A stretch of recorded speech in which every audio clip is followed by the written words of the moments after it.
नमस्कार दोस्तों, ज्ञान मीमांसा की यूट्यूब आप सभी का स्वागत है। जैसे कि हम छत्तीसगढ़ का मध्यकालीन इतिहास पढ़ रहे हैं, उसके अंतर्गत हमने इससे पहले के सभी टॉपिक को पढ़ लिया है। देखिए, काकती वंश बच गया है और इसी वंश के समकालीन जो भी विद्रोह हुए हैं, काकती वंश के ही कार्यकाल में सभी विद्रोह देखने को मिलता है बस्तर में, वो सभी बचे हुए हैं। तो ये 2 टॉपिक बस बचे हैं जो कि आज कंप्लीट हो जाएगा 2 वीडियो में। तो इस पहले वीडियो में हम क्या पढ़ेंगे आज? बस्तर के काकती वंश या इन्हें चालुक्य वंश के नाम से भी जाना जाता है। तो देखिए, बस्तर के काकती वंश का इतिहास समझने से पहले हमें जो है काकती वंश कहाँ से आए थे उनका इतिहास समझना पड़ेगा। तो बस्तर में जो काकती वंश हैं वे जो है मुख्यतः वारंगल क्षेत्र से आए हुए काकती वंश हैं। तो देखिए, वारंगल के काकतियों का इतिहास देखें तो लगभग 13वीं सदी में, 13वीं सदी अर्थात 1200 के आसपास, उस समय वारंगल के काकती वंश के राजा थे गणपति, राजा गणपति। उनकी 2 पुत्री होती हैं, रुद्रमा और गणपाम्बा। तो सिर्फ उनकी 2 पुत्री होती हैं, उनके कोई भी पुत्र नहीं होते। तो इन 2 पुत्री में से जो सबसे बड़ी पुत्री रहती है रुद्रमा, वो जो है शासिका बनती हैं वारंगल के काकती वंश की। ठीक, रुद्रमा, उनका विवाह जो है वीरभद्रेश्वर नामक एक चालुक्य शासक से होता है। तो रुद्रमा का विवाह वीरभद्रेश्वर से होता है। फिर देखिए, रुद्रमा के भी कोई पुत्र नहीं होते, उनके जो है एक पुत्री होती है ममडम्बा, जिसका नाम है ममडम्बा। रुद्रम्बा की पुत्री ममडम्बा, क्योंकि रुद्रम्बा का भी कोई पुत्र नहीं होता, तो ममडम्बा का विवाह जो है चालुक्य शासक महादेव से होता है। तो देखिए, यहाँ ममडम्बा का विवाह चालुक्य शासक महादेव से हुआ है। फिर इन दोनों का जो 3 बच्चे होते हैं, जिसमें से 2 पुत्र हैं अन्नमदेव और प्रताप रुद्रदेव, और एक पुत्री होती है रैला देवी। रैला देवी को अभी भी बस्तर दशहरा के समय रैला पूजा के नाम से पूजी जाती हैं रैला देवी। और इनके पहले पुत्र रहते हैं प्रताप रुद्रदेव और छोटे पुत्र अन्नमदेव। तो देखिए, रुद्रमा देवी जो है प्रताप रुद्रदेव को गोद ले लेती है और इन्हें जो है वारंगल का अपना उत्तराधिकारी घोषित करती हैं प्रताप रुद्रदेव को। और वही दूसरा पुत्र रहता है अन्नमदेव, या चालुक्य वंश के संस्थापक के रूप में छत्तीसगढ़ में जाने जाएंगे। तो छत्तीसगढ़ में काकती या चालुक्य वंश के संस्थापक अन्नमदेव जाने जाएंगे। तो यही सब जो यहाँ सिनॉप्सिस में दिया गया है, यहाँ थ्योरी में लिखा गया है, आप एक बार पढ़ सकते हैं इसे। देखिए, 13वीं शताब्दी के पूर्वार्ध में वारंगल का काकतीय राजा गणपति था, जो पुत्र विहीन था, किंतु उनकी 2 पुत्रियां रुद्राम्बा और गणपाम्बा जी। राजा गणपति की अपनी पुत्री रुद्राम्बा का विवाह चालुक्य वीर भद्रेश्वर के साथ किया जाता है। फिर रुद्राम्बा को जो है उत्तराधिकारी नियुक्त कर दिया जाता है। रुद्राम्बा ने सन 1261 से लेकर 1293 ईस्वी तक वारंगल में, इस समय भारत में क्या चल रहा है, दिल्ली सल्तनत का कार्यकाल चल रहा है, ये भी याद रखेंगे आप, दिल्ली सल्तनत का। किंतु दुर्भाग्यवश इनका भी कोई पुत्र नहीं होता, अर्थात रुद्राम्बा का भी कोई पुत्र नहीं होता, केवल इनकी एक पुत्री होती है ममडम्बा। और इनका विवाह किनके साथ हुआ रहता है? चालुक्य शासक महादेव के साथ। ममडम्बा का विवाह होगा महादेव के साथ। फिर इनसे क्यों 2 पुत्र पैदा होते हैं, प्रताप रुद्रदेव और अन्नमदेव, और इनकी पुत्री रैला देवी, जो आज बस्तर दशहरा में के समय रैला पूजा के नाम से पूजी जाती हैं। तो यहाँ से जो है काकतियों का इतिहास लगता है। चूंकि रानी रुद्राम्बा पुत्रहीन थी, इसलिए उसने अपनी पुत्री के बड़े पुत्र प्रताप रुद्रदेव को गोद ले लिया। तदुपरांत प्रताप रुद्रदेव अपनी रुद्राम्बा की मृत्यु के पश्चात वारंगल के काकती वंश की राजगद्दी पर बैठता है प्रताप रुद्रदेव। दत्तक नियमों के अनुसार प्रताप रुद्रदेव चालुक्य होते थे। तो इनके देखिए, इनका पिता चालुक्य थे, तो इन्हें अगर देखें वंशावली में तो ये चालुक्य होते हैं। फिर भी ये जो है अपने आप को काकतीय शासक कहलाते हैं, किंतु उनका अनुज अन्नमदेव इन्हें जो है अभी भी चालुक्य वंशी शासक कहलाते हैं, क्योंकि बस्तर के हल्बी भत्री मिश्रित गीत में, लोकगीतों में अन्नमदेव को चालकी वंश का राजा कहा जाता है। देखिए, ये प्रताप रुद्रदेव इन्हें रुद्रमा देवी जो है गोद ले लेती है, तो ये अपने आप को हमेशा काकती ही समझते हैं, और इनका भाई अन्नमदेव जो है चालुक्य माना जाता है, चालुक्य। परंतु ये लोग भी जो है काकतीय शासकों की उपाधि धारण करते हैं और बस्तर क्षेत्र में शासन करते हैं। और देखिए, प्रताप रुद्रदेव शासक बनने के बाद क्या होता है, प्रताप रुद्रदेव का भी कोई पुत्र नहीं था, अतः उसके अनुज अन्नमदेव उत्तराधिकारी बने। काकतीय परंपरा को आगे बढ़ाने के कारण उनके राजवंश को काकतीय राजवंश के नाम से जाना गया। तो इनका भी कोई पुत्र नहीं हुआ, इस कारण इनका भाई जो है उत्तराधिकारी बनते हैं, और इनके काकतीय वंश में कोई नहीं होने के कारण ये जो है अपनी काकतीय परंपरा को आगे बढ़ाएं और अपने वंश को काकतीय राजवंश के नाम से जाना गया। दंतेवाड़ा के शिलालेख से बस्तर राजाओं को काकती कहा गया है। इस वंश में 22वें शासक प्रवीण चंद्र भंजदेव ने स्वयं को हमेशा काकती वंश कहा है। तो इस वंश का अंतिम शासक रहेंगे प्रवीर चंद्र भंजदेव। उन्होंने जो है अपने आप को भी काकतीय वंश का ही कहा है। देखिए काकतियों के आदि पुरुष रुद्र प्रताप देव हैं। दुर्गा और काकती नामक देवी का पूजा करते थे। ये दुर्गा या काकती नामक देवी की पूजा करते थे। आज भी तेलंगाना के एक सीला नामक ग्राम में काकती देवी का प्रसिद्ध मंदिर है। इस मंदिर का पुराना नाम त्रिलंग था, जहां शिव के 3 पीठ थे, इसलिए यह प्रदेश त्रिलांगना और कालांतर में तेलंगाना कहलाया। यहाँ के निवासी तेलंग कहलाए। तो ये जो है तेलंगाना का इतिहास है। अब देखिए प्रताप रुद्रदेव के समय क्या क्या चल रहा था भारत में। काकती राजा बनने के उपरांत ही उन्होंने 1295 से 1310 ईस्वी तक कुशलतापूर्वक शासन किया, किंतु अलाउद्दीन खिलजी के दक्षिण विजय अभियान, तो इस समय दिल्ली सल्तनत में से अलाउद्दीन खिलजी ये प्रताप रुद्रदेव के समकालीन थे। तो इन्होंने जो है अपना सेनापति मलिक काफूर इनके गुलाम और सेनापति थे, उन्हें जो है दक्षिण विजय अभियान के लिए भेजे रहते हैं। उस दौरान 1309-10 में सेनापति मलिक काफूर ने देवगिरी विजय कर लिया। देव विजय करते हुए वारंगल पर आक्रमण किया। तो उन्होंने देवगिरी की विजय के लिए गए थे, फिर वह जो है वारंगल पर भी आक्रमण करते हैं। प्रताप रुद्रदेव इस विशाल शक्तिशाली सेना के समक्ष विवश थे, अतः उसने अपनी सोने की मूर्ति बनवा कर गले में एक सोने की जंजीर डालकर आत्मसमर्पण स्वरूप उनके पास भेज दिया। तो देखिए यहाँ जो है एक सोने की मूर्ति बनवाते हैं, उसमें जंजीर अपने आत्मसमर्पण के प्रतीक के स्वरूप में मलिक काफूर को भेज देते हैं और साथ ही कोहिनूर हीरा को देते हैं। तो यही जो है कोहिनूर हीरा दिल्ली सल्तनत जाता है यहाँ से। कोहिनूर हीरा साथ ही साथ 7 हाथी, 700 घोड़े, अपार धनराशि एवं वार्षिक कर देने के वादे के साथ अलाउद्दीन खिलजी की अधीनता को स्वीकार कर लेते हैं प्रताप रुद्र देव। तो ये अलाउद्दीन के समकालीन थे। इस प्रकार वारंगल दिल्ली सल्तनत का करत राज्य बन जाता है, किंतु कालांतर में खिलजी वंश के पतन के बाद तुगलक वंश की अधीनता को स्वीकार करने से इनकार कर दिया जाता है। तब गयासुद्दीन तुगलक ने 1321 से 1323 ईस्वी में वारंगल पर आक्रमण कर दिया और वारंगल को दिल्ली सल्तनत में सम्मिलित कर दिया। तो देखिए प्रताप रुद्रदेव के समय ही 1321 से 23 के अंदर ही गयासुद्दीन तुगलक द्वारा वारंगल को दिल्ली सल्तनत में सम्मिलित कर लिया जाता है।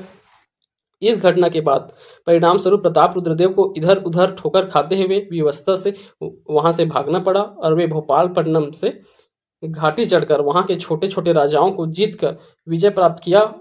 उसने उस स्थान पर अब नाम बदलकर विजयपुर रखा। तो देखिए विजयपुर भोपालपट्टनम क्षेत्र को ही विजयपुर नाम से जाना जाता है, जो वर्तमान का बीजापुर है। पहले प्रताप रुद्रदेव द्वारा जीता जाता है और अंततः वह वारंगल की ओर पुनः लौट गए, किंतु उस समय वारंगल दिल्ली सल्तनत का हिस्सा बन चुका था, अतः काकतियों के लिए वहां कुछ भी शेष न रहा और अंततः प्रताप रुद्रदेव की मृत्यु हो गई। प्रताप रुद्रदेव की मृत्यु के पश्चात अन्नमदेव वारंगल छोड़कर बीजापुर मार्ग से होते हुए बारसूर पहुंचा और अंतिम नागवंशी राजा हरिश्चंद्र को परास्त किया। तो इस समय जो है छिंदक नागवंश का शासन चल रहा था, वहां के शासक थे हरिश्चंद्र। उन्हें अन्नमदेव परास्त करते हैं और वैशाख शुक्ल पक्ष के वैशाख शुक्ल 8 सन 1324 ईस्वी में सिंहासन रोहण हुआ, अर्थात बस्तर में काकती वंश की स्थापना हुई। तो देखिए ये सन को याद रखना है, वैशाख शुक्ल 8 सन 1324 में अन्नमदेव जो है बस्तर में काकती वंश की स्थापना करते हैं। तो ये था काकतियों का इतिहास। अब आगे हम जो है काकती वंश को पढ़ेंगे। तो देखिए इनका सबसे पहले सामान्य जानकारी दिया गया है। इनका अवधि देखिए शासनकाल 1324 से 1961 ईस्वी तक के। बस्तर में सर्वाधिक समय तक शासन करने वाला राजवंश है काकती वंश। इनका शासन क्षेत्र बस्तर, तो पूरा बस्तर संभाग ले सकते हैं। बस्तर के चक्रकोट, भ्रमरकोट सभी संस्थापक तो अन्नमदेव संस्थापक है और वारंगल में देखिए तो गणपति है। तो छत्तीसगढ़ में काकती वंश के अन्नमदेव, वारंगल में गणपति। अंतिम शासक के रूप में प्रवीर चंद्र भंजदेव को देखा जाता है, क्योंकि जब देश स्वतंत्र हुआ 1947 में, उस समय जो है प्रवीर चंद्र भंजदेव शासक थे और उन्हीं के द्वारा विलय पत्र में सिग्नेचर किया जाता है और ये राजाओं की दास्ता से मुक्त हो जाता है। उसी कारण जो है इन्हें अंतिम शासक माना जाता है। प्राचीन राजधानी काकतीपुर, तो इनकी प्राचीन राजधानी काकतीपुर है और क्या क्या राजधानी है इनके देख सकते हैं। तो देखिए सबसे पहले बस्तर में छत्तीसगढ़ में जो है इनकी राजधानी मंदोता होता है, जो अन्नमदेव द्वारा अपने सिंहासन रोहण के समय मंदोता को राजधानी बनाया जाता है। मंदोता को मधुपुरी के नाम से भी जानते हैं। फिर चक्रकोट को राजधानी पुरुषोत्तम देव द्वारा बनाया जाता है। बस्तर को राजधानी दिगपाल देव द्वारा बनाया जाता है। जगदलपुर को राजधानी दलपत देव द्वारा। तो ये 4 राजधानी बनते हैं काकतियों का, मंदोता, चक्रकोट, बस्तर, जगदलपुर। मंदोता को अन्नम देव, चक्रकोट को पुरुषोत्तम, बस्तर को दिक्पाल, जगदल को दलपत्र देव। इनकी कुल देवी दंतेश्वरी देवी है। बस्तर के लोकगीतों में इस वंश को चालकी वंश या चालुक्य वंश के नाम से संबोधित किया जाता है। अब चलिए अब देखेंगे इस वंश के जो है सभी शासकों का वंशावली दिया गया है यहाँ पास। तो देखिए इन वंशावली को आपको याद रखना है, क्रम से याद रखना है, शासकों का नाम ये क्रम से पूछा जाता है। प्रश्न देखिए यहाँ जैसे दिया हुआ है प्रश्न भी, बस्तर के कांसी वंश के निम्नलिखित शासकों का सही क्रम निर्धारित कीजिए। तो सही क्रम से पूछा जाता है, तो आपको सभी का क्रम याद रखना है। तो चलिए इसे याद करते हैं। सबसे पहले है अन्नम देव संस्थापक। तो देखिए पहले 3 देव से याद रखेंगे, अन्नम देव, हमीर देव, भैरव देव।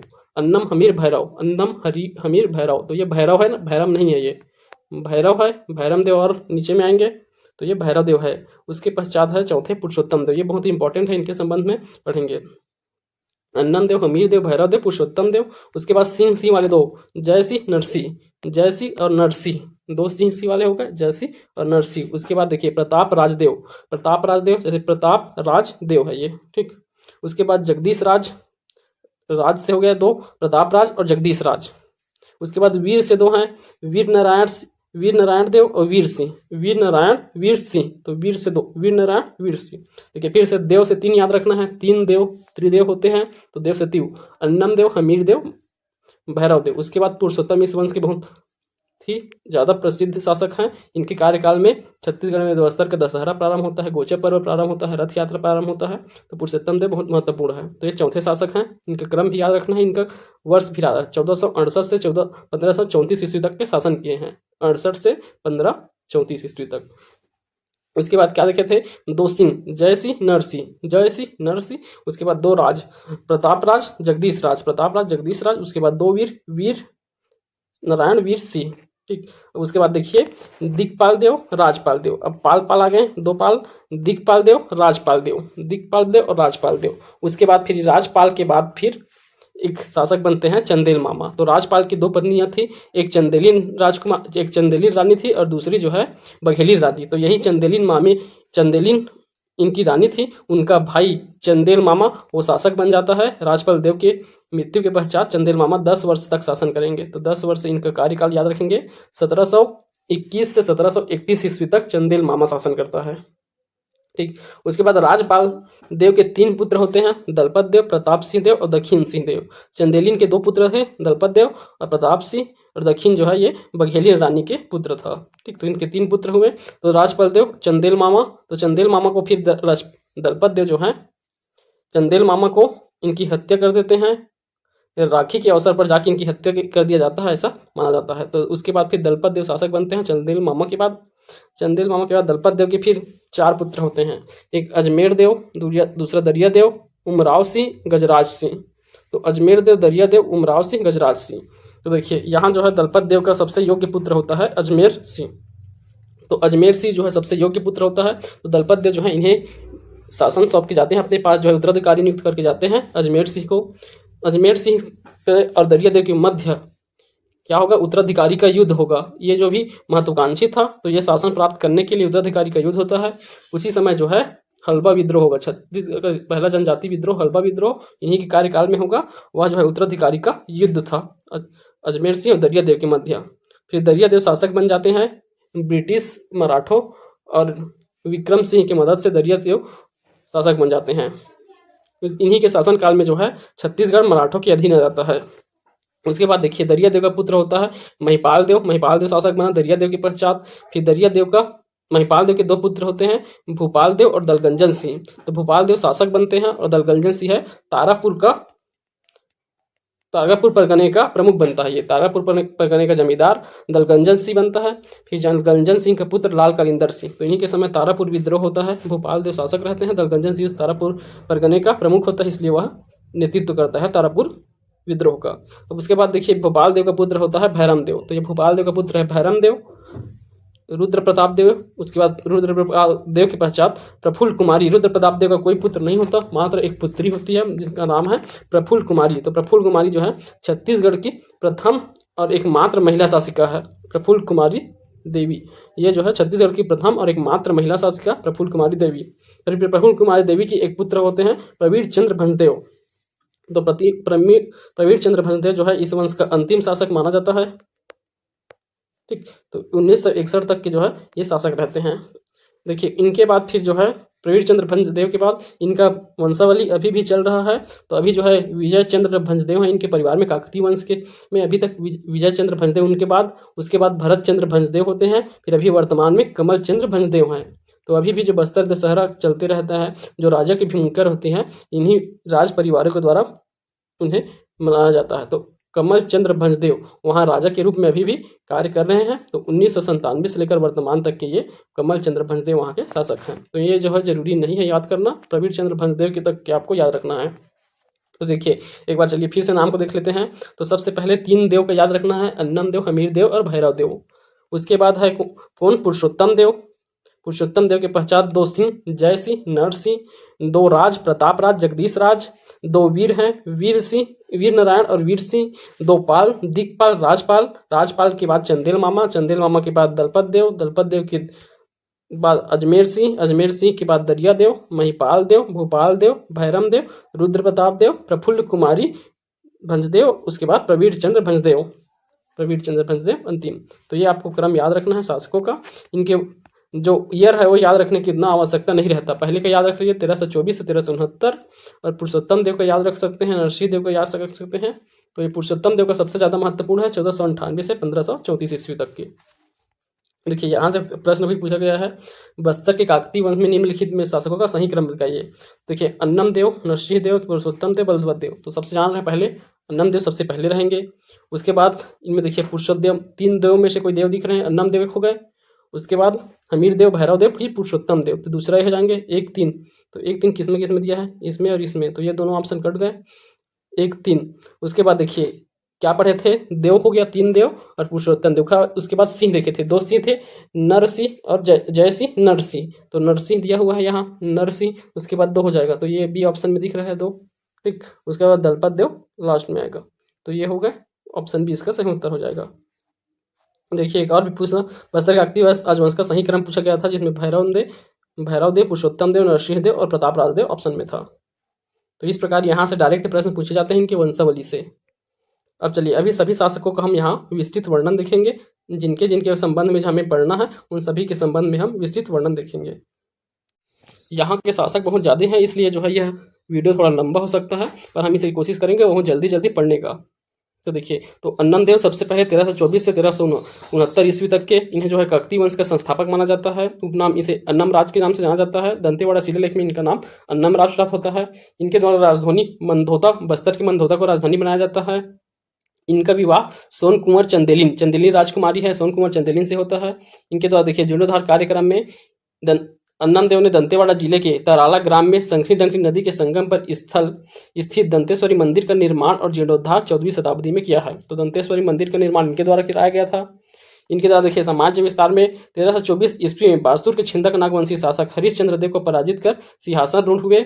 इन्होंने बस्तर में शासित छोटे छोटे राजाओं को पराजित कर समुच्च बस्तर क्षेत्र पर अपना आधिपत्य स्थापित किया। तो सभी बस्तर के संपूर्ण क्षेत्र पर जो आधिपत्य करने वाले हैं अन्नम देव। ठीक, तो इतना आपको याद रखना है। इनके राजधानी मंदोता, अन्नम देव संस्थापक है और दंतेश्वरी मंदिर का निर्माण कराया गया था। और देखिए विजयपुर से शहर है विजयपुर, उनका भी निर्माण इन्हीं के द्वारा कराया गया था माना जाता है। विजयपुर नगर अर्थात वर्तमान बीजापुर का स्थापना कराया गया है अन्नम देव द्वारा। आगे देखिए हमीर देव को एमी राज के नाम से भी जानते हैं। 1369 से लेकर 1410 ईस्वी तक के शासन था। एमी राज के नाम से जानते हैं। इनका विवाह श्याम कुमारी बघेलिन से हुआ था। तो 2 रानियां मिलेंगी इनके में, एक चंदेलिन रानियों से शादी की है चंदेल वंश से और दूसरा बघेल वंश से। तो चंदेलिन रानी और बघेलिन क्रम से मिलते जाएगा। तो हमीर देव का कौन सा है, श्याम कुमारी बघेलिन। इनका संबंध में जानकारी उड़ीसा के इतिहास से प्राप्त होता है एमी राज के संबंध में। अगला है फिर भैरव देव 1410 से 1468 ईस्वी तक। इन्हें भैरज देव के नाम से भी जाना जाता है। इनकी पत्नी का नाम है मेघई अरिचकिलिन या मेघावती के नाम है इनकी पत्नी का। मेघावती आखेट विद्या में निपुण थी। तो इनकी पत्नी के संबंध में महत्वपूर्ण है कि ये मेघावती आखेट विद्या में निपुण थी। इनकी स्मृति में आज भी मेघई साड़ी, मेघई गोहड़ी और प्रभृति सटिका बस्तर में प्रचलित है। यह जो है शिकार की पद्धति है, प्रभृति या शिकार पद्धति है। ये सटिका मेघई साड़ी प्राप्त होता है और मेघई गोहनी प्राप्त होता है। तो ये भैरव देव की पत्नी मेघई अरिचकिलिन या मेघावती के स्मृति में है। अगला देखिए पुरुषोत्तम देव। तो इस वंश के जो है सबसे प्रमुख शासक में से एक है पुरुषोत्तम देव। तो इनके द्वारा राजधानी मंदोदा से चक्रकोट स्थानांतरित किया गया था, सबसे पहला है ये भगवान जगन्नाथ के उपासक थे, इसलिए इन्होंने जो है पुरी तक का जो है यात्रा किया था पैदल, जगन्नाथपुरी की यात्रा पैदल किया था। इनके द्वारा उपाधि रथपति की उपाधि पुरी के शासक द्वारा इन्हें रथपति की उपाधि दिया गया और साथ ही पुरी के शासक ने इन्हें 16 पहियों का रथ प्रदान किया गया। तो इसी 16 पहियों के रथ के आधार पर आज भी छत्तीसगढ़ में जो बस्तर के दशहरा आयोजित होता है उसमें 16 पहियों का रथ प्रयोग में किया जाता है। उसके बाद देखिए इनका विवाह कंचन देवी बघेलिन के साथ हुआ था, कंचन देवी बघेलिन के साथ। अब इनके द्वारा सांस्कृतिक कार्यक्रम प्रारंभ किए गए थे, जिसमें बस्तर में विश्व प्रसिद्ध रथ यात्रा एवं गोचक पर्व का प्रारंभ इन्हीं के द्वारा किया गया। साथ ही इनके शासन काल में ही बस्तर में मड़ई की शुरुआत किया गया और साथ ही बस्तर का दशहरा, तो बस्तर का दशहरा भी इन्हीं के काल में प्रारंभ किया गया था। तो यात्रा गोचक पर्व, मड़ई की शुरुआत और बस्तर दशहरा, इन सब के प्रारंभ जो है पुरुषोत्तम देव के कार्यकाल में हुआ है। अगला देखिए प्रताप राजदेव। इनका शासनकाल 1602 से 1625 ईस्वी तक के था। अब इनके समय गोलकुंडा के मोहम्मद कुली कुतुब शाह की सेना द्वारा आक्रमण किया जाता है बस्तर में, परंतु उन्हें जो है प्रताप राजदेव पराजित कर देते हैं। काकतीय वंश की सेना द्वारा उन्हें पराजित कर दिया जाता है। तत्पश्चात गोलकुंडा राज्य द्वारा फिर इनके बाद मोहम्मद कुली कुतुब शाह जो है यह अहमदनगर के शासक मलिक का अंबर को उकसाते हैं और बस्तर पर व्यवधान उत्पन्न करने का प्रयास किया जाता है। उसके बाद जयपुर के नरेश, उड़ीसा के नरेश थे, उन्हें भी जो है उकसाया जाता है। तो ये अप्रत्यक्ष रूप से काकतीय शासकों का उनके ऊपर जो है प्रभावित किया जाता है। तो देखिए कुली कुतुब शाह जो है इनसे पराजित होते हैं प्रताप देव के, फिर पड़ोसी शासकों को इनके द्वारा उकसाया जाता है और आक्रमण कराया जाता है। उसके बाद वीर सिंह देव के संबंध में पढ़ना है। इसने राजपुर के दुर्ग अर्थात किले का निर्माण कराया है। तो वीर सिंह देव ये किस लिए इंपॉर्टेंट है, देखिए वीर सिंह देव 1654 से 1680 ईस्वी। राजपुर अर्थात क्या है, प्राचीन जगदलपुर का नाम ही राजपूत है। तो जगदलपुर का जो किला है जिसे सिकासार महल के नाम से जानते हैं, सिकासार, तो उसी का निर्माण जो है वीर सिंह देव के कार्यकाल में हुआ था। उसके बाद दिगपाल देव 1680 से 1709 ईस्वी। इसने राजधानी चक्रकोट से बस्तर स्थानांतरित किया था। इनके शिलालेख दंतेवाड़ा शिलालेख। तो देखिए दंतेवाड़ा शिलालेख का संबंध किनसे है, दिगपाल देव, इन्हीं के द्वारा जारी किया गया था दंतेवाड़ा शिलालेख। सन 1703 की दंतेवाड़ा से प्राप्त यह शिलालेख छत्तीसगढ़ी भाषा मिश्रित प्रथम लेख है। तो छत्तीसगढ़ी भाषा का प्रथम शिलालेख दंतेवाड़ा शिलालेख को माना जाता है, जो 1703 ईस्वी में लिखा गया था, जो दिगपाल देव के कार्यकाल में लिखा गया था। उसके बाद देखिए राजपाल देव का शासनकाल 1709 से 1721 ईस्वी तक के। तो इन्हें प्रण प्रतापी चक्रवर्ती कहा जाता है। इनकी उपाधि है प्रण प्रतापी चक्रवर्ती। राजपाल देव को अन्य नाम रक्षपाल देव है। उपासक माणिकेश्वरी देवी, जो वर्तमान दंतेश्वरी माता उन्हें माणिकेश्वरी देवी के नाम से जानते हैं। दंतेवाड़ा में नागवंशी शासकों की कुल देवी है, जिसे माणिकेश्वरी देवी के नाम से जाना जाता है। तो ये माणिकेश्वरी देवी के उपासक थे राजपाल देव। इनका विवाह बघेलिन और चंदेलिन नामक 2 राजकुमारियों से होता है, जिनसे इनके 3 पुत्र प्राप्त होते हैं, दलपत देव, प्रताप सिंह देव और दक्षिण सिंह। तो देखिए राजपाल देव का 2 विवाह हुआ, एक बघेलिन राजकुमारी और चंदेलिन राजकुमारी से। तो चंदेलिन राजकुमारी से इन्हें 2 पुत्र, दलपत देव और प्रताप सिंह देव, और बघेलिन राजकुमारी से 1 पुत्र दक्षिण सिंह। तो इनके 3 पुत्र हुए। तो देखिए इनकी मृत्यु के समय जो है इनके पुत्र जो है बाल्यावस्था में थे, बाल्यावस्था बालक थे। इस कारण चंदेल मामा जो है अवसर का लाभ उठाते हुए शासन को जो है अपने कंट्रोल में कर लेते हैं। तो राजपाल देव की मृत्यु के पश्चात चंदेलिन रानी के भाई अर्थात राजकुमारों के चंदेल मामा ने सत्ता पर कब्जा कर लिया। बस्तर शासन की पहली बार एक घुसपैठिया मामा के हाथों में चला गया था। तो चंदेल मामा कहा जाता है इसलिए 1721 से 1731 का शासनकाल। दलपत देव रक्षाबंधन के शुभ अवसर पर राखी का नेग लेकर राजा चंदेल के दरबार में उपस्थित हुए और उनकी हत्या कर सत्ता पर काबिज कर लिया। देखिए दलपत देव के द्वारा ही चंदेल मामा की हत्या करके सत्ता को फिर से प्राप्त कर लिया जाता है। तो देखिए 1731 से 1774 तक के दलपत देव शासन करते हैं। तो ये भी एक महत्वपूर्ण शासक है दलपत देव। इन्होंने राजधानी जगदलपुर स्थानांतरित किया। इनके 2 पुत्र होते हैं, अजमेर सिंह और दरिया देव। आक्रमण, इनके शासनकाल में प्रथम भोसला आक्रमण नीलू पंडित का आक्रमण होता है। तो यह भी भोसला शासक रघुजी प्रथम द्वारा नीलू पंत को बस्तर क्षेत्र में आक्रमण के लिए भेजा जाता है, परंतु नीलू पंत इस क्षेत्र को विजित होने के लिए असफल हो जाते हैं। परिणाम स्वरूप 1770 ईस्वी में राजधानी बस्तर से जगदलपुर स्थानांतरित किया जाता है। देखिए, दलपत देव द्वारा राजधानी को बस्तर से जगदलपुर स्थानांतरित 1770 में किया गया। तो इस कारण बस्तर का राजधानी अभी बनता है 1770 में, और आज भी जो है बस्तर की राजधानी जगदलपुर है। देखिए, तालाब बनवाया गया था इनके द्वारा। तो दलपत ने अपने नाम से दलपत सागर तालाब या झील का नाम निर्माण कराया। पहले जो है इसका नाम भूपाल ताल हुआ करता था दलपत सागर का, इसका नाम फिर से परिवर्तित कर दलपत सागर रख दिया गया है। वर्तमान में यह छत्तीसगढ़ की सबसे बड़ी झील है। तो यह छत्तीसगढ़ की मानव निर्मित सबसे बड़ी झील है दलपत सागर तालाब। इनके शासनकाल में और सबसे महत्वपूर्ण घटना क्या हुआ? बंजारों का बस्तर में व्यापार और नमक सभ्यता का प्रसार हुआ था। तो बंजारों द्वारा वस्तु विनिमय कर व्यापार प्रारंभ किया गया। इसके द्वारा जो है वे नमक के बदले में जनजातियों से बहुमूल्य वनोपज प्राप्त करते थे। यहीं से बस्तर वासियों का शोषण प्रारंभ होता था। तो देखिए, बंजारों का जो छत्तीसगढ़ के जनजातियों के वनोपज पर, उनके कल्चर पर जो है पहली बार जो है यहाँ दखल देखने को मिल रहा है। तो यहाँ से छत्तीसगढ़ के जनजातियों का शोषण प्रारंभ होता है। तो देखिए, अब इसके बाद दलपत देव के पश्चात जो है शासक बनते हैं अजमेर सिंह। अजमेर सिंह को इनका शासनकाल याद रखेंगे 1774 से 77 ईस्वी। अजमेर सिंह, इन्होंने बस्तर क्षेत्र में इन्हें क्रांति का मसीहा कहा जाता है। तो सबसे पहला विद्रोह इन्हीं के समय होगा। अजमेर सिंह इसके नेतृत्व करेंगे, और तो इसलिए इन्हें क्रांति का मसीहा कहा जाता है। इन्हीं के शासनकाल में इनके और दरियादेव के मध्य संघर्ष, सत्ता का संघर्ष हुआ। उसी को हलवा विद्रोह के नाम से जानते हैं।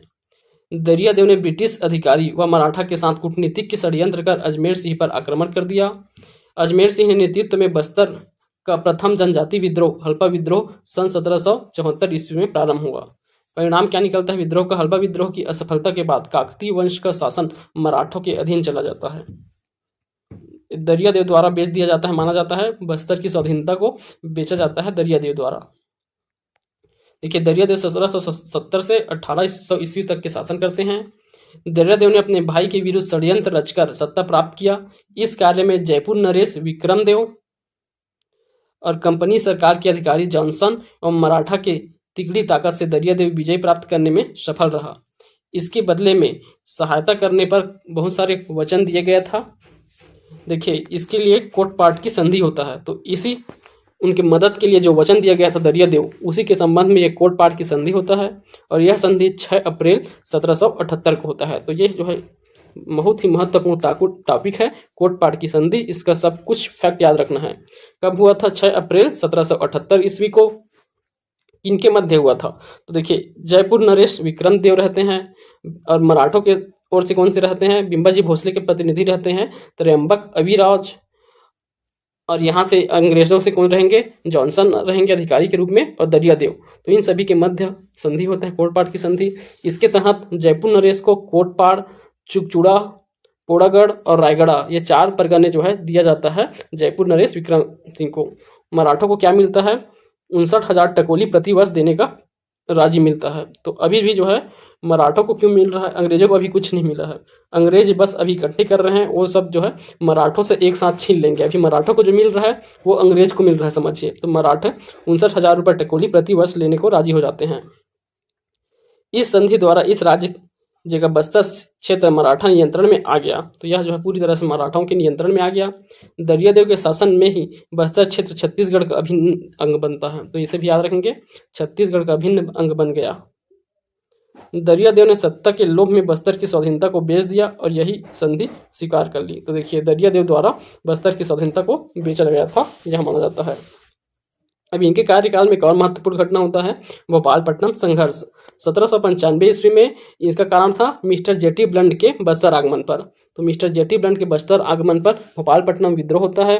इसमें घटना क्या होता है? जब ब्रिटिश यात्री मिस्टर जेटी ब्लंड ने बीजापुर क्षेत्र के भोपालपट्टनम से बस्तर क्षेत्र में प्रवेश करना चाहा, तो आदिवासियों ने उनके प्रवेश का विरोध किया। फलस्वरूप दोनों पक्षों में संघर्ष हुआ, जिससे भोपालपट्टनम संघर्ष के नाम से जानते हैं। गंतव्य को मिस्टर जेटी ब्लंड को विवश होकर कलकत्ता लौटना पड़ा था। तो मिस्टर जेटी ब्लंट बस्तर जाना चाहते थे, उन्हें बस्तर जाने से रोका जाता है जनजातीय द्वारा। इसी कारण जो है ब्रिटिश और जनजातियों के मध्य संघर्ष होता है, उसे ही भोपालपट्टनम संघर्ष के नाम से जानते हैं। और इस संघर्ष में जो है जनजातियों द्वारा सफलता प्राप्त होता है उन्हें, क्योंकि जेटी ब्लंट अंदर नहीं आ पाते हैं बस्तर के, उन्हें वापस लौटना पड़ता है। देखिए, भोपालपट्टनम संघर्ष को छत्तीसगढ़ कंपनी के विरुद्ध तीसरा विद्रोह माना जाता है। छत्तीसगढ़ में कंपनी के विरुद्ध तीसरा विद्रोह माना जाता है भोपालपट्टनम संघर्ष को। तो यह प्रश्न भी पूछा जा चुका है, तीसरा विद्रोह कौन सा है? भोपालपट्टनम संघर्ष। सबसे पहले हलवा विद्रोह होता है, उसके बाद जो है दूसरा सरगुजा क्षेत्र में होता है सरगुजा का विद्रोह, और तीसरा है यह भोपालपट्टनम संघर्ष। ये तीनों अंग्रेजों के विरुद्ध हुआ था। अब अगला देखिए, आंग्ल मराठा अधीन शासक। तो अब आंग्ल मराठा मतलब ब्रिटिश और मराठा दोनों के अधीन अब शासन चला जाएगा, जिसमें देखिए महिपाल देव से प्रारंभ होता है। तो महिपाल देव और भूपाल देव ये दोनों जो है आंग्ल मराठा अधीन शासन करेंगे। तो 1800 से 1842 ईस्वी, इस समय इनके शासन में 1824-25 में ज्ञान सिंह के नेतृत्व में परलकोट विद्रोह होता है। तो महिपाल देव के समय में परलकोट विद्रोह होता है, याद रखेंगे। ज्ञान सिंह उसके नेतृत्व करते हैं। आगे विद्रोह पढ़ेंगे, वहां डिटेल से पढ़ेंगे परलकोट विद्रोह को। आक्रमण देखिए, महिपाल देव ने मराठों को टकोली नहीं चुकाया, जिसके कारण मराठा शासक वेंकोजी ने सेनापति रामचंद्र बाघ को आक्रमण के लिए भेजा था। तो इनके द्वारा टकोली चुकाना बंद कर दिया जाता है मराठों को। इससे नाराज होकर वेंकोजी भोसले द्वारा रामचंद्र बाघ उनके सेनापति थे, उनको भेजा जाता है आक्रमण हेतु बस्तर। 1809 में रामचंद्र बाघ आक्रमण करते हैं। इस युद्ध में महिपाल देव पराजित हुआ। हारने के बाद संधि हुई, जिसमें महिपाल देव द्वारा टकोली न पटा पाने के कारण 1830 ईस्वी में सिहावा क्षेत्र को नागपुर शासन के सुदूर कर दिया गया। तो देखिए, 1830 में सिहावा क्षेत्र भी उस समय बस्तर रियासत के अंतर्गत आता था, तो उसी को जो है इन्हें नागपुर के शासकों को दे दिया जाता है 1830 में। इनके दो पुत्र होते हैं, भूपाल देव और दलगंजन सिंह। फिर अगले शासक बनेंगे भूपाल देव। तो देखिए, भूपाल देव 1842 से 1853 ईस्वी तक अपने भाई छोटे भाई दलगंजन सिंह को तारापुर परगने का अधिकारी बना दिया जाता है। दलगंजन सिंह तारापुर परगने का अधिकारी होता है। अब इन्हीं के समय में दो विद्रोह होगा, तारापुर विद्रोह और मेरिया विद्रोह। तो सबसे पहले तारा विद्रोह क्यों पढ़ते हैं? 1842 में दोनों प्रारंभ होता है। 54 में तारापुर विद्रोह समाप्त हो जाता है और मेरिया विद्रोह 42 में प्रारंभ होकर 63 तक के चलता है। देखिए, इनके समय ही क्या देखा जाता है, मराठा शासकों ने नरबली प्रथा के आधार पर भूपाल देव पर अभियोग लगाया था। तो भूपाल देव के समय नरबली प्रथा देखा गया, उसमें नरबली प्रथा के विरुद्ध मराठा शासक द्वारा इनके ऊपर अभियोग लगाया जाता है। और ये मेरिया विद्रोह उसी के परिणाम स्वरूप होता है, नरबली प्रथा के विरोध में। तो नरबली प्रथा रोक दिया जाता है, उसके विरोध में मेरिया विद्रोह होता है। तो यह किसके शासनकाल में हुआ है? भूपाल देव के शासनकाल में। अब ब्रिटिश कालीन शासक, अब जो है पूरी तरह से ब्रिटिश कालीन शासन स्टार्ट हो जाता है यहाँ से। तो 1854 में भारत पूरा ब्रिटिश में सम्मिलित हो जाता है, ब्रिटिश शासन के अधीन आ जाता है 1854 से। देखिए, लॉर्ड डलहौजी के द्वारा 13 मार्च 1854 को नागपुर राज्य को ब्रिटिश साम्राज्य में विलय कर लिया जाता है। हड़प नीति के तहत उस समय वाइसराय रहते हैं, गवर्नर रहते हैं उस समय। लॉर्ड डलहौजी भारत के जनरल गवर्नर रहते हैं। उनके द्वारा 13 मार्च 1854 को हड़प नीति के तहत नागपुर राज्य को ब्रिटिश साम्राज्य में विलय कर लिया जाता है, जिससे नागपुर साम्राज्य के अधीन शासित क्षेत्र ब्रिटिशों के अधीन आ जाते हैं। तो बस्तर भी अभी नागपुर के अधीन था, वह भी जो है परिणाम स्वरूप संपूर्ण छत्तीसगढ़ ब्रिटिश नियंत्रण में आ गया और इस प्रकार बस्तर क्षेत्र प्रशासनिक और राजनीतिक रूप से अंग्रेजों के अधीन आ गया। तो देखिए, यहाँ जो मराठा ले रहे थे उसे मराठों से पूरी तरह से छीन लिया जाता है अंग्रेजों द्वारा। अब देखिए, उनके इस समय जो है शासन बनते हैं 1853 में भैरम देव।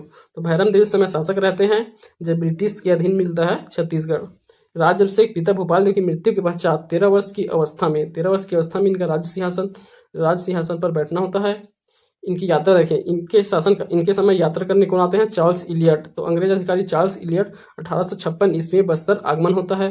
बस्तर की यात्रा करने वाले पहले यूरोपीय माने जाते हैं चार्ल्स इलियट। तो चार्ल्स इलियट है, इनसे पहले जेटी ब्लंट द्वारा आने का प्रयास किया जाता है, परंतु उन्हें वापस लौटना पड़ता है। चार्ल्स इलियट 1856 में बस्तर की यात्रा करते हैं। इनके समय हुए जनजाति विद्रोह देखें तो इनके समय 3 विद्रोह होंगे। ऐसे देखें तो 4 विद्रोह होता है। पहला लिंगागिरी विद्रोह, दूसरा कोई विद्रोह और तीसरा मुड़िया विद्रोह। और इनके साथ साथ इनकी रानी चोरिस का भी विद्रोह यहाँ इसी समय देखा जाता है। तो 4 विद्रोह भैरम देव के समय देखा जाता है। इनकी रानी स्वर्ण कुंवर द्वारा विद्रोह किया जाता है। तो देखिए, लिंगागिरी विद्रोह 1856 में, कोई विद्रोह 1959 में और मुड़िया विद्रोह 1876 में। 1854 में बस्तर ब्रिटिश भारत का एक मांडलिक राज्य बन गया। 1886 ईस्वी से बस्तर ने ब्रिटिश अधिकारियों को ही दीवान नियुक्त किए जाने का निर्णय लिया। तो 1886 में ब्रिटिश अधिकारियों को दीवान नियुक्त करना प्रारंभ कर दिया था। देखिए यहाँ दिया गया है बस्तर की रानी जुगराज कुंवर का विद्रोह।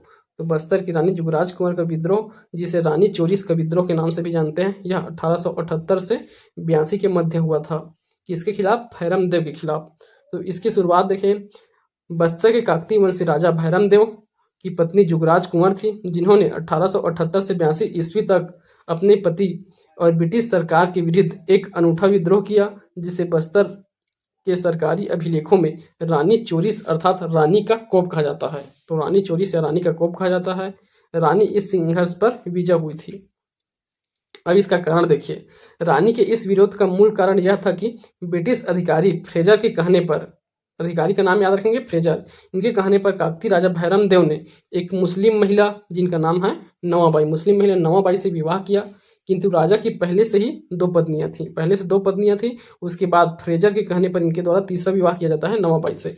इनकी एक पत्नी जुगराज कुंवर, जिनके द्वारा यह विद्रोह किया गया, और दूसरी है स्वर्ण कुंवर देवी। इनके संबंध में हम आगे देखेंगे। रुद्र प्रताप के समय में स्वर्ण कुंवर देवी भूमकाल विद्रोह की सबसे नायक के रूप में दिखेंगे। स्वर्ण कुंवर देवी राजमाता। यह तीसरा विवाह उस युग की प्रचलित परंपरा के खिलाफ एक विद्रमणीयता से रचाया गया था। तो देखिए, तीसरा विवाह किया गया था किनसे? नवाबाई से, जिसका तीखे तेवर में विरोध जुगराज कुंवर देवी ने किया। इस विद्रोह बस्तर की महिलाएं राजा भैरम देव के खिलाफ सड़कों पर उतर गई थी। तो सभी महिलाएं बस्तर की उनके साथ दिए थे जुगराज कुंवर का, और सभी जो है सड़कों पे आ गए थे। इनके द्वारा एक ही नारा था इनका, भैरम देव या तो नवाबाई को छोड़े अथवा बस्तर की राजगद्दी को छोड़े। तो इनके द्वारा नारा दिया गया था रानी चोरिस के विद्रोह में, क्या? भैरम देव या तो नवाबाई को छोड़े अथवा बस्तर की राजगद्दी को छोड़ दे। इसका परिणाम क्या होता है? अंत में जो है नारी शक्ति के समक्ष ब्रिटिश शासन को झुकना पड़ा और रानी का यह संघर्ष सफल होता है। फिर देखिए, इसके बाद शासक बनते हैं रुद्र प्रताप। 1891 से 1921 तक शासक रहेंगे रुद्र प्रताप। अब इनके शासन काल में सबसे महत्वपूर्ण घटना है भूमकाल विद्रोह। तो इनका शासन काल 1891 से 1908 तक के शासन करेंगे। 91 से 8 तक के। भैरम देव की मृत्यु के समय दीवान आलम चंद्र थे, तत्पश्चात रामचंद्र राव मिश्र को दीवान बनाया गया। पहले राम आलम चंद्र थे, फिर रामचंद्र मिश्र। उस समय रुद्र प्रताप महज 6 वर्ष के थे। तो ये इनके पिता की मृत्यु के समय यह जो है कितने वर्ष के?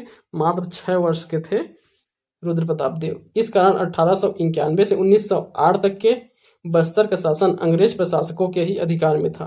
तो अंग्रेजों के अधिकार में था 91 से 1908 तक के। 1896 से फैगन व गियर नामक 2 यूरोपीय अधिकारी प्रशासन के पद पर कार्य कर रहे थे। तो इनके समय अधिकारी थे फैगन और गियर। ये 2 यूरोपीय अधिकारी रुद्र प्रताप देव के समय थे। फैगन व गियर ने बस्तर रियासत में अनिवार्य शिक्षा लागू किया। तो बस्तर में अनिवार्य शिक्षा लागू करने वाले अधिकारी हैं फैगन और गियर। इनके समय शिक्षा देखिए, इनकी शिक्षा रुद्र प्रताप देव की शिक्षा जो है राजकुमार कॉलेज रायपुर से हुआ था। इन्हें 1908 में सत्ता प्राप्त होता है। 23 वर्ष की उम्र में सत्ता प्राप्त करते हैं। इनका विवाह 2 विवाह होता है, कुसुम लता देवी से और दूसरा चंद्र कुमारी देवी। चंद्र कुमारी देवी से ही इनको पुत्री प्राप्ति होती है। प्रफुल्ल कुमारी देवी इनकी पुत्री। इनके पश्चात इनकी एक ही पुत्री थी, वही जो है शासिका बनेंगी। देखिए, इन्हें जो है सेंट ऑफ जेरूसलम की उपाधि दिया गया था।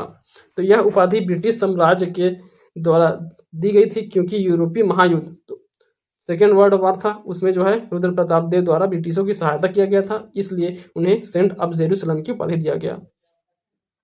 इन्होंने जगदलपुर को चौराहों के नगर के रूप में विकसित किया है। तो जगदलपुर को चौराहों के नहर के बरसाने का जो श्रेय है वो दिया जाता है रुद्र प्रताप देव को। इनके समय विद्रोह होता है भूमकाल विद्रोह 1910 में। इनका दीवान होते हैं। इनके शासनकाल में दीवान बैजनाथ पंडा ने वनों को आरक्षित कर दिया था। तो बैजनाथ पंडा इनका शासनकाल में वनों को आरक्षित कर देते हैं। इन्हीं सबके परिणाम स्वरूप बहुत सारे कारणों से भूमकाल विद्रोह होता है। देखिए, इनके समय में एक अनूठा प्रथा देखने को मिलता है, घोटी पानी का प्रथा। घोटी पानी प्रथा क्या होता है? इनके शासनकाल में स्त्रियों को क्रय विक्रय की विचित्र तथा प्रथा घोटी पानी प्रचलित थी। तो स्त्रियों का क्रय विक्रय किया जाता है, उसे ही घोटी पानी प्रथा कहते थे। तो घोटी पानी का अर्थ होता है कुटुंब की बहाली, अर्थात जब कोई स्त्री अपने पति के साथ दुर्व्यवहार करती थी या फिर उसका पति रुष्ट हो जाता था, पति उसे नीलाम करने के लिए राजा को स्वयं दे देता था, तो राजा द्वारा नीलाम किया जाता है। राजा को पूर्ण अधिकार था कि वह स्त्रियों को अधिक बोली लगाने वाले को दे दे। इस प्रथा का वर्णन ब्रिटिश अधिकारी चैपमैन ने 1898 ईस्वी की अपनी रिपोर्ट में किया है। यह प्रथा राजा रुद्र प्रताप देव की आय का एक अन्य साधन था।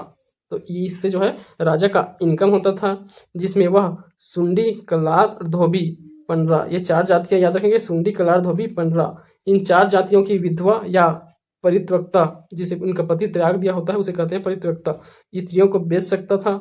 वे स्त्रियां अपने अपने परगने के मुख्यालय के नाम से जाती थी तथा उनकी नीलामी होती थी। प्रायः खरीदार उसी जाति का होता था, तो जिस जाति की स्त्री होती थी उसी जाति का ही व्यक्ति उसे खरीद सकते थे। तो याद रखेंगे, सुंडी, कलार, धोबी और पंडरा, इन 3 जातियों की महिलाओं का क्रय विक्रय होता था, जिसे घोटी पानी प्रथा कहते हैं। घोटी पानी प्रथा अर्थात कुटुंब की बहाली। इनका मृत्यु 1921 ईस्वी में होता है। इनके उत्तराधिकारी बनती हैं प्रफुल्ल कुमारी देवी, इनकी पुत्री प्रफुल्ल कुमारी देवी, इनके कोई पुत्र नहीं थे। अब देखिए 1921 से 1936 का काल प्रफुल्ल कुमारी देवी का है। इनका राज्याभिषेक 1922 में होता है, मात्र 12 वर्ष की उम्र में। 12 वर्ष की उम्र में याद रखेंगे 1922। छत्तीसगढ़ की प्रथम महिला शासिका थी और एकमात्र महिला शासिका। पिता रुद्र प्रताप देव का कोई पुत्र नहीं होने के कारण इनका शासन श्रीमती प्रफुल्ल कुमारी देवी को प्राप्त होता है। देखिए इनका विवाह 1927 में मयूर भंज के राजा के भतीजे प्रफुल्ल चंद्र भंजदेव के साथ होता है। तो मयूर भंज के राजा थे, उनके भतीजे प्रफुल्ल चंद्र भंजदेव से इनका विवाह हुआ 1927 में। फिर इनके बाद के जो शासक है वे चंद्र भंजदेव के नाम से जाना जाएगा, उनका सरनेम भंजदेव हो जाएगा। देखिए इनके संतान होते हैं कमला कुमारी, उसके बाद प्रवीर चंद्र भंजदेव, गीता देवी और विजय चंद्र। तो 2 पुत्र और 2 पुत्री होते हैं, प्रवीर चंद्र भंजदेव, विजय चंद्र भंजदेव, कमला कुमारी, गीता देवी। तो इनके प्रवीर चंद्र भंजदेव जो है इनके बाद शासक बनते हैं। देखिए महारानी प्रफुल्ल कुमारी के संबंध में और क्या याद रखना है। महारानी प्रफुल्ल कुमारी देवी एक जनहित ऐसी शासिका थी जिनके कारण अंग्रेजी शासकों ने लगातार इन्हें तंग किया। इनके प्रति प्रफुल्ल चंद्र भंजदेव ने 1930 ईस्वी में बस्तर को निजामी स्थान बनाने के ब्रिटिश षड्यंत्र का विरोध किया। फलतः उनके बस्तर प्रवेश पर प्रतिबंध लगा दिया जाता है। इनकी मृत्यु कब होती है। महारानी को अपेंडिसाइटिस के ऑपरेशन के लिए लंदन भेजा जाता है। तो इन्हें अपेंडिसाइटिस का बीमारी था, उसके लिए लंदन भेजा जाता है, जहां पर उनकी 1936 में मृत्यु हो जाती है। तो 1936 में इनकी मृत्यु कहाँ होता है, लंदन में, और कारण था अपेंडिसाइट के ऑपरेशन के दौरान। इनका उल्लेख द इंडियन वुमेनहुड नामक पत्रिका में प्राप्त होता है। तो द इंडियन वुमेनहुड नामक पत्रिका में प्रफुल्ल कुमारी देवी का उल्लेख मिलता है। तो यह है छत्तीसगढ़ की पहली महिला शासिका प्रफुल्ल कुमारी देवी। इसके बाद देखिए इनका पुत्र प्रवीर चंद्र भंजदेव शासक बनते हैं। 1936 से 1966 ईस्वी तक के शासनकाल है। इनका राज्याभिषेक 1936 में होते हैं। ये अंतिम काकतीय शासक कहलाते हैं प्रवीर चंद्र भंजदेव। छत्तीसगढ़ की रियासतों के विलीनीकरण के समय बस्तर रियासत के इस शासक ने समझौते पर हस्ताक्षर किया था। तो रियासतों के विलीनीकरण वाले दस्तावेज में इनके द्वारा हस्ताक्षर किया गया था।